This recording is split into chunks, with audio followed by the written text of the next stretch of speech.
ओम गंग गणपतये नमः। स्वागत है आपका हमारे चैनल पर। आज के इस वीडियो में आप सुनेंगे बुधवार व्रत की कथा। लेकिन उससे पहले हम आपको एक कथा और सुनाएंगे जिसमें आप जानेंगे कि गणेश जी ने क्यों दिया था चंद्रमा को श्राप। तो सभी प्रकार की व्रत कथाएं सुनने के लिए और हमसे जुड़े रहने के लिए आपको हमारे चैनल को सब्सक्राइब करके बेल आइकन को प्रेस करना है। आज की कथा अच्छी लगे तो लाइक करना है और शेयर करना है। तो चलिए सबसे पहले हम ये जानते हैं कि ऐसा क्या कारण था जिसकी वजह से गणेश जी ने चंद्रमा को श्राप दे दिया था। तो एक पौराणिक कथा के अनुसार एक समय की बात है, एक बार गणेश जी कुबेर का अभिमान नष्ट करके अपने घर कैलाश की तरफ लौट रहे थे। रात्रि हो चुकी थी और चंद्रमा की रोशनी से कैलाश चमक रहा था।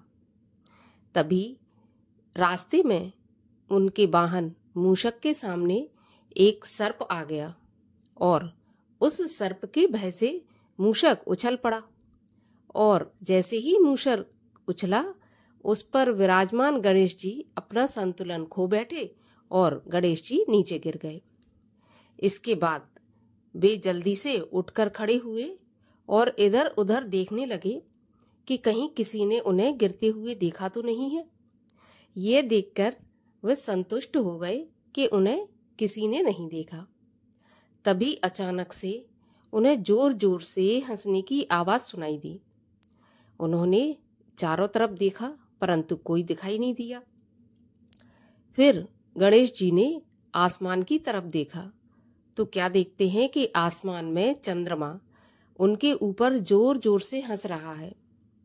यह देखकर गणेश जी शर्मा गए, परंतु उसी समय गणेश जी ने सोचा कि ये चंद्रमा कितना घमंडी है कि मैं गिर गया और ये मेरा उपहास उड़ा रहा है, और उन्हें क्रोध आ गया।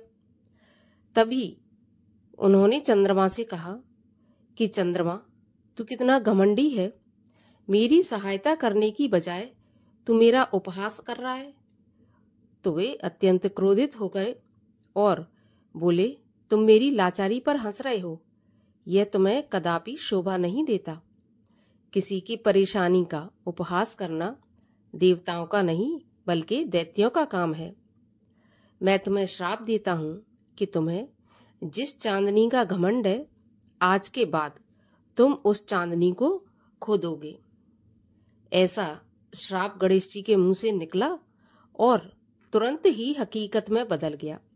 अचानक से संपूर्ण आकाश में अंधकार छा गया। यह देखकर गणेश जी की शरण में आकर चंद्रमा बोला, हे दुखहर्ता, मुझसे बहुत बड़ी भूल हो गई जो मैंने अभिमान में आकर आपका परिहास किया। अगर मेरी चांदनी ही चली जाएगी तो मेरा वजूद खत्म हो जाएगा। मुझे अपने किए पर पछतावा है और मुझे एहसास है कि मैंने गलत किया है। कृपा करके मुझे माफ करें भगवान और अपना श्राप वापस ले लें। तब गणेश जी ने कहा कि चंद्रमा, यदि तुम क्षमा याचना कर रहे हो और शरणागत होते हो तो ठीक है, लेकिन मैं अपना श्राप वापस नहीं ले सकता, परंतु तुम्हें एक वरदान देता हूं कि यह श्राप होगा तो फलीभूत और अपनी रोशनी तुम खो दोगे, परंतु केवल महीने में एक दिन के लिए, अमावस्या के दिन। इसके अलावा तुम्हारा तेज कम ज्यादा होता रहेगा और कुछ खास त्योहारों पर तुम्हारी विशेष पूजा भी की जाएगी। इस तरह का वरदान गणेश जी ने चंद्रमा को दिया। अब सुनते हैं बुधवार व्रत की कथा। बुधवार का व्रत ग्रह शांति और सर्व सुखों की इच्छा के लिए किया जाता है। बुधवार के व्रत में एक ही समय भोजन करना चाहिए और इस व्रत में हरी वस्तुओं का प्रयोग ज्यादा से ज्यादा करना चाहिए। व्रत के अंत में व्रत की कथा सुनने के बाद भगवान का पूजन अर्चन करने के बाद प्रसाद लेकर जाना चाहिए, बीच में नहीं जाना चाहिए। और बुधवार के दिन उत्तर दिशा की यात्रा नहीं करनी चाहिए। उत्तर दिशा की यात्रा करना अगर आवश्यक है तो बुधवार व्रत की कथा पढ़कर और सुनकर ही इस दिशा में यात्रा करने के लिए जाना चाहिए। तो चलिए अब सुनते हैं बुधवार व्रत की कथा। एक समय एक व्यक्ति अपनी पत्नी को विदा करवाने के लिए अपनी ससुराल गया।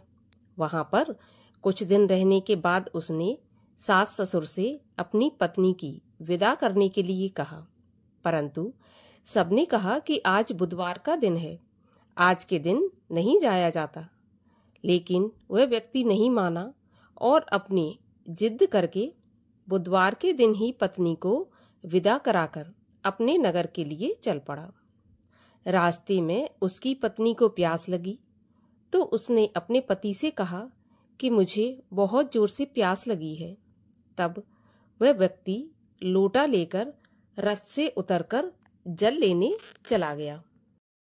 जैसे ही वह व्यक्ति पानी लेकर अपनी पत्नी के पास आया तो वह देखकर आश्चर्यचकित रह गया कि ठीक उसी की सूरत जैसा वैसी ही वेशभूषा वाला एक व्यक्ति उसकी पत्नी के पास रथ में बैठा हुआ है। उसने क्रोध से कहा कि तू कौन है जो मेरी पत्नी के पास बैठा हुआ है? दूसरा व्यक्ति बोला, यह मेरी पत्नी है, मैं अभी अभी ससुराल से विदा कराकर ला रहा हूँ।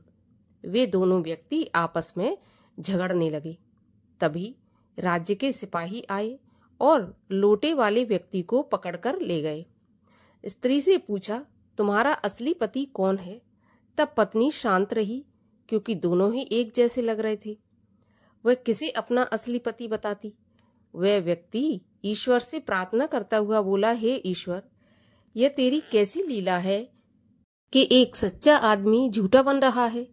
तभी आकाशवाणी हुई कि मूर्ख, आज बुधवार के दिन तुझे नहीं जाना चाहिए था, तूने किसी की बात नहीं मानी। यह सब लीला बुद्धदेव भगवान की है। उस व्यक्ति ने बुद्धदेव से प्रार्थना की और अपनी गलती के लिए क्षमा मांगी। तब बुद्धदेव जी अंतर्ध्यान हो गए।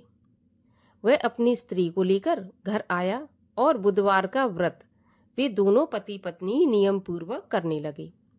जो व्यक्ति इस कथा को सुनता है और कहता है, उसको बुधवार के दिन यात्रा करने का कोई दोष नहीं लगता। उसको सभी प्रकार के सुखों की प्राप्ति होती है। गणेश जी की आरती। जय गणेश जय गणेश जय गणेश देवा, माता जाकी पार्वती पिता महादेवा।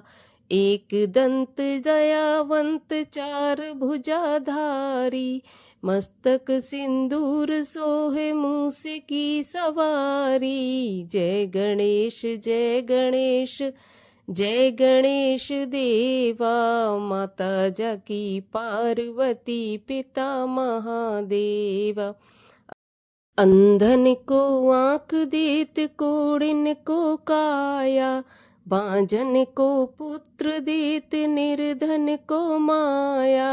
जय गणेश जय गणेश जय गणेश देवा, माता जाकी पार्वती पिता महादेवा। पान चढ़े फूल चढ़े और चढ़े मेवा, लड्डुअन का भोग लगे संत करे सेवा। दीनन की लाज रखो शंभु सुतवारी, कामना को पूरा करो जग बलिहारी। जय गणेश जय गणेश जय गणेश देवा, माता जाकी पार्वती पिता महादेवा। प्रेम से है लड्डू जिसने तुमको खिलाया, मन में जो भाया उसी ने है पाया। जय गणेश जय गणेश जय गणेश देवा, माता जाकी पार्वती पिता महादेवा। बोलिए गणेश जी की जय, बुद्धदेव भगवान की जय।